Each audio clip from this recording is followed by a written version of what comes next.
ርካሽ ኣይትኾን ዝኾነ ሰብ ኣብ ህይወትካ ዋጋ ክህበካ ኣይትፍቀድ ንስኻ ዘለካ ዓቕሚ ማንም ሰብ ብልክዕ ይርድአካን እዩ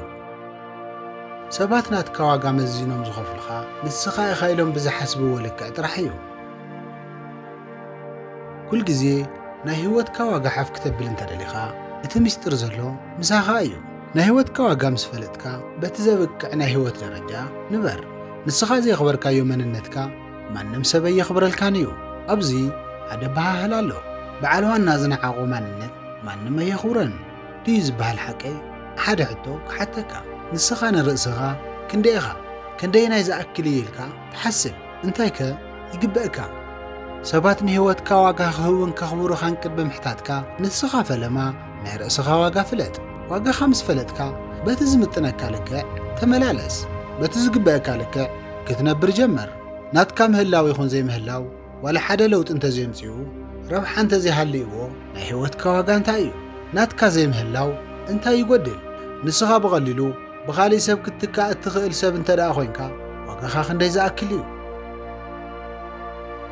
ኣብዚ ክትርድእዎ ዝደሊ ሓደ ነገር መብዛሕትኡ ግዜ ሰባት ንዓና ብኸመይ መንገዲ ከም ዘስተኣናግዱና ወይ ከዓ ትሪት ከም ዝገብሩና ነምህሮምን ንፈቕደሎምን በዓልትና ኢና ርእስና ኸንዕቅ ከለና ሰባት ይንዕቑና እዮም ርእስና በዓልትና ብዘኽበርናዮ ልክዕ ድማ ኣብቲ ዘለዎ ልክዕ የኽብርና ርእስና ርካሽ ጌርና እንተደኣ ሓሲብና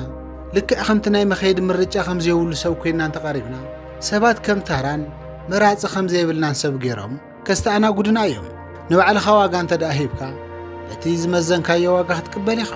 ሰባት ናትካ ምህላው ዋጋ ዝህብሉ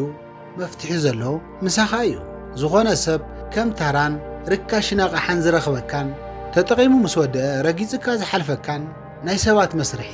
ኣይትኹን ኣብዚ ክትርድእዎ ዝደልዮ ሓደ ነገር ኣብ ዘይተፀውዐኻዮ ቦታ ኣቤት ኢልካ ኣይትኸይድ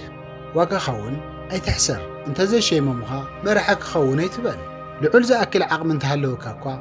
ካብ ምኽባር ንላዕሊ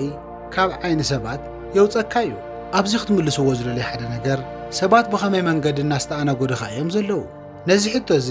ብዕንቆት ተዓዘቦ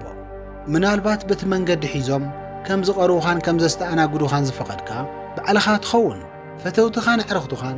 ካልኦት ሰባትን ስራሕ መሳርሕትኻን ንስኻ ከይፈቐድካ ክነዕቑኻን ከዋርዱኻን ክነቕፉኻ ወይ ክላጎፅልካ ኣይኽእሉን እዮም ካብ ናትካ ፈቓድ ወፃኢ ዋላ ሓደ ዝኸፈትካሎም መንገዲ እንተዘይሃልዩ ረኣይ ሓደ ናትካ ኸፍተት ኣሎ ማለት እዩ ሰባት ካብ ፈቓድካ ወፃኢ በቲ መንገዲ ደዋትካ ክትሕሱ ከለዉ ተግባሮም ናይ ምቁራፅ ዓቕምን መሰልን ኣለካ ኣብዚ ክትኣምኖ ዝደልዮ ሓደ ነገር ዋጋ ከም ዘለካ እመን ንስኻ ካብ ማንም ኣይትንእስን ነገር ግን እቲ ትውዕለሉ ቦታ የኽብረካን ይሕስረካን ከማኻ ዝበለ ግን ዝኾነ ሰብ የለን ናይ መንነትካ ዋጋ ክተኽብሮ ወይ ትሕቲ ክተብሎ ትኽእል ባዕልኻ ኢኻ ኣገዳሲ ነድላይን ሰብ ከም ዝኾንካ ንርእስኻ ብተደጋጋሚ ንገራ ናይ ሰውነትካ ዓቕሚ ናይ ሞራልካ መጠን መንፈሳዊ ዋጋኻን ኣይትሕስር ሰባት ንዓኻ ዝምዝኑኻ ባዕልኻ ብዝገለጽካሎም መንገዲ እዮም ንርእስኻ ትሑት ቦታ ይትሃብ ኣብ ኩሉ ቦታ እናተረኸብካ ርእስኻ ይትሕስር ኣብዚ ሓደ ኣብነት ክነግረኩም እምኒ ብዙሕ ሰብ ከም ወርቂ ዘይደልዮ ከም ዲያመንድ ዘይምንዮ ኣብ ኩሉ ቦታ ስለ ዝርከብ እዩ ንዝፀውዕኻ ኩሎም ኣቤት እንተኢልካ ንዓኺድ ክብሎኻ ከለዉ ናበይ እንተ ደኣ ኮይኑ መልስኻ ኣይትጠራጠር ናትካ ዕድል ልክዕ ከምቲ እምኒ ምርጋፅ ክኸውን እዩ ንስኻ ካብቲ ዘይምጥነካ ቦታ ክትጠፍእ ከለኻ ኩሉ ሰብ ይደልየካ ኩሉ ሰብ ይሓስበካ ዋጋኻ ድማ ብግቡእ ይስማዕ ኣብቲ ምስኣቶም ምህላውካ ብምውዙሑ ዝጠፈአ ዋጋ ካብኣቶም ርሒቕካ ክትከድ ከለኻ ኣጥቢቕካ ክትረኽቦ ኢኻ ልምዲ ጥራሕ ኣብ ዝኾነሉ ኣብዚ ዓለም ኣስተውዕል ብሰንኪ ምብዛሕኻ ዝኾነ ሰብ ክስልችወካ ኣይትግበር ሕጂ ሓደ ሕቶ ናብ ኣእምሮኻ ይመላለስ ኣሎ ሰባት ዋጋይ ከርድኦም እንታይ ክገብረለኒ ንዝብል ሕቶ ንዝኾነ ሰብ ብቐሊሉ ኣይትረኸብ ዝኾነ ሰብ ቀሊሉ ክርኤካ ወይ ክዛረበካ ኣይትፍቀድ ንርእስኻ ፍቶ ንርእስኻ ዓብዪ ቦታ ሃባ